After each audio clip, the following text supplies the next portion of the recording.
نحمدہ و نصلی علی رسولہ الکریم اما بعد۔ آج سلسلہ مجالس سیرت النبی صلی اللہ علیہ وسلم کی 7ویں مجلس مکۃ المکرمہ میں شرک کی ابتدا کرنے والے عمر بن لحی سے متعلق ہے۔ ہماری بات یہاں تک پہنچی تھی کہ آپ صلی اللہ علیہ وسلم کے والد محترم کا نام عبداللہ ہے اور والدہ کا نام آمنہ ہے، جبکہ اس دور میں عرب کے لوگ بتوں کے نام پر اپنے بچوں کے نام رکھا کرتے تھے۔ اب یہاں سوال یہ پیدا ہوتا ہے کہ حضور صلی اللہ علیہ وسلم تو حضرت اسماعیل علیہ السلام کی اولاد میں سے ہیں، اور حضرت اسماعیل علیہ السلام حضرت ابراہیم علیہ السلام کے بیٹے ہیں، اور کعبہ کی تعمیر حضرت ابراہیم علیہ السلام نے اس وقت مکۃ المکرمہ میں سوائے توحید کے اور کوئی دین نہیں تھا، سب لوگ ملت ابراہیمی پر تھے۔ یہی تو وجہ تھی کہ ہر آدمی یہ کہتا تھا کہ میں ملت ابراہیمی پر ہوں۔ یہودی، عیسائی اور مشرک سب یہ دعویٰ کرتے تھے کہ ہم ملت ابراہیمی پر ہیں، جبکہ اللہ نے قرآن کریم میں ان کا رد کیا ہے، فرمایا کہ ابراہیم نہ تو یہودی تھے نہ نصرانی تھے، بلکہ وہ تو یک طرفہ خالص مسلمان تھے، وہ مشرک بھی نہیں تھے۔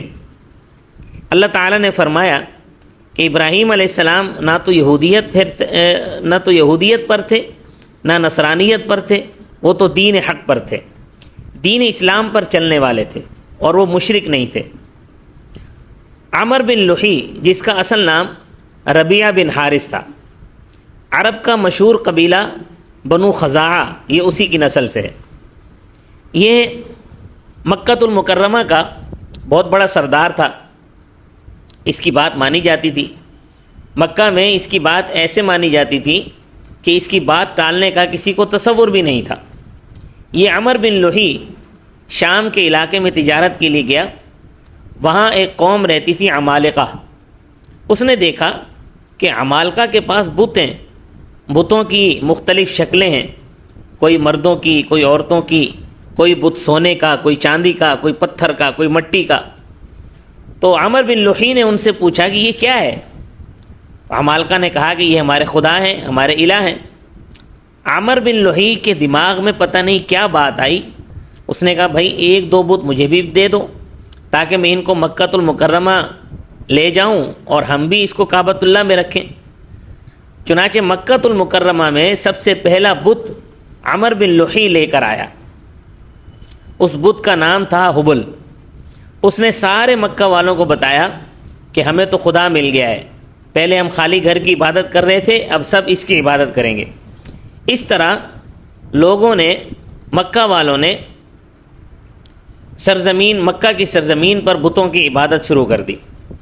اس نے باقی قبائل کو بھی بلایا، تو پھر ہر قبیلے کے لیے الگ الگ بت بنتے چلے گئے۔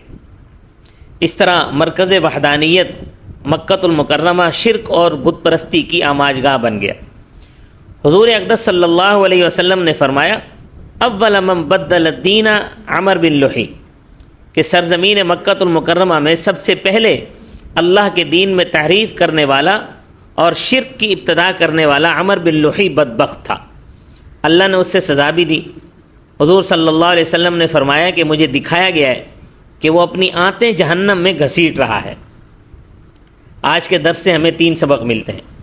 پہلا سبق ہمیں یہ ملتا ہے کہ ہم کسی بری چیز کی بنیاد رکھنے والے نہ ہوں، بلکہ اچھی چیز کی بنیاد رکھنے والے ہوں، کیونکہ آپ صلی اللہ علیہ وسلم نے حدیث مبارکہ میں فرمایا کہ جو شخص اسلام میں کسی نیک کام کی ابتدا کرے اس کو اپنے عمل کا اجر بھی ملے گا، اور بعد میں عمل کرنے والوں کے عمل کا بھی اجر ملے گا، اور ان عاملین کے اجر میں کوئی کمی نہیں ہوگی۔ اور جس نے اسلام میں کسی برے عمل کی ابتدا کی اسے اپنے عمل کا بھی گناہ ہوگا، اور بعد میں عمل کرنے والوں کے عمل کا بھی گناہ ہوگا، اور ان عاملین کے گناہ میں کوئی کمی نہیں ہوگی، جس کی مثال قرآن کریم میں ہمیں ملتی ہے کہ قابیل نے جب حابیل کو قتل کیا، سورہ مائدہ میں فطوعت له نفسه قتل اخیہ فقتلہ فاصبح من الخاسرین، الغرض اس کے نفس نے اس کو اپنے بھائی کے قتل کی ترغیب دی، پھر اس نے اس کو قتل کر دیا اور نقصان اٹھانے والوں میں سے ہو گیا۔ جب قابیل نے قتل کیا، یہ دنیا کا پہلا قتل تھا۔ اب قیامت تک جتنے قتل ہوتے رہیں گے ہر قاتل کو سزا تو ملے گی، لیکن قابیل بھی اس گناہ میں شامل ہوگا۔ لہٰذا ہمیں کسی برائی کی بنیاد نہیں رکھنی چاہیے، اچھائی کی بنیاد رکھنی چاہیے۔ نبی کریم صلی اللہ علیہ وسلم کی دعاؤں میں سے ایک بہترین دعا ہمیں ملتی ہے، اللہم اجعلنی مفتاح للخیر ومغلاق للشر، اے اللہ مجھے خیر کی چابی بنا دے، یعنی میں جہاں بھی جاؤں تو میرے ذریعے سے خیریں پھیلیں، میں خیر پھیلاتا چلا جاؤں اور شر کے لیے مجھے تالا بنا دے۔ دوسرا سبق ہمیں اس واقعے سے یہ ملتا ہے کہ ہم تصویر سے اپنے آپ کو بچانے والے ہوں، کیونکہ اگر ہم غور کریں تو قوم عمالقہ میں بت پرستی تھی، وہ بت پرستی قوم عمالقہ میں قوم نوح سے آئی۔ قوم نوح میں بت پرستی کیسے آئی؟ لوگوں نے شیطان کے بہکاوے میں آ کر پہلے اپنے بزرگوں کی بڑی بڑی تصویریں بنائیں، پھر ان کو مجسموں کی شکل دی، پھر ان کی پوجا شروع کر دی۔ لہذا اس طرح تصویر سے بت پرستی شروع ہوئی۔ لہذا ہمیں تصویر سے بچنا چاہیے۔ آج کی مغرب کی تہذیب میں تصویر سازی، بت پرستی اور بے حیائی کو بنیادی حیثیت حاصل ہے۔ ان کی تہذیب میں ان چیزوں کو سب سے زیادہ عام کیا جاتا ہے، اور ہم مسلمان بھی بدقسمتی سے ان کے راستے پر چل رہے ہیں۔ سیلفی، تصاویر اور ٹک ٹاک بنا رہے ہیں، فیس بک پر ڈالتے ہیں، دنیا جہاں کی کیا کیا برائیاں کرتے ہیں اور پھر اس کی ویڈیو بناتے ہیں۔ اللہ ہمیں محفوظ فرمائے۔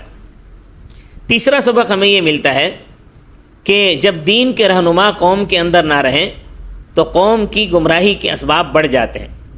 جیسے آج بھی ہم دنیا کے حالات دیکھتے ہیں کہ جن قوموں میں علماء اور صلحاء نہ رہے وہ قومیں دین کے اعتبار سے زوال پذیر ہوئیں۔ لہٰذا جن قوموں کے درمیان علماء نہ رہے ان قوموں کو گمراہ کرنا آسان ہے۔ جیسے عمر بن لوحی نے مکہ مکرمہ میں شرک کی ابتدا کی، اسی طرح حضرت عیسیٰ علیہ السلام اور جناب رسول اللہ صلی اللہ علیہ وسلم کے درمیان 500 سال سے زیادہ کا عرصہ ہے۔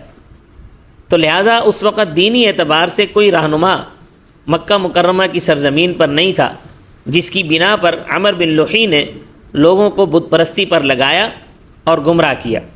قرآن میں ہمیں اس کی مثال بھی ملتی ہے۔ سامری نے بنی اسرائیل کو بچھڑے کی عبادت پر لگایا، اور یہ اس وقت لگایا کہ جب حضرت موسیٰ علیہ السلام قوم کے اندر موجود نہیں تھے، وہ تورات لینے کے لیے کوہ طور گئے ہوئے تھے، تو سامری نے بنی اسرائیل کو گمراہ کیا۔ اللہ تبارک و تعالی ہم سب کو مدارس، مساجد، صلحاء اور دینداروں کے ساتھ اپنا تعلق جوڑنے کی توفیق عطا فرمائے۔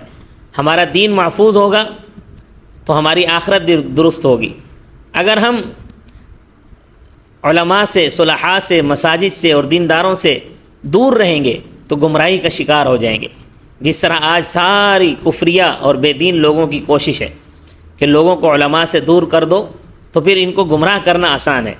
اللہ تعالی ہمیں ہر قسم کی گمراہی سے محفوظ فرمائے، ہمارے دین کی حفاظت فرمائے۔ اللہ تعالی ہمیں نبی صلی اللہ علیہ وسلم کی سیرت اپنانے اور پھیلانے کی اور سنتوں کے مطابق اپنی بقیہ زندگی گزارنے کی توفیق عطا فرمائے۔ وما علینا الا البلاغ المبین۔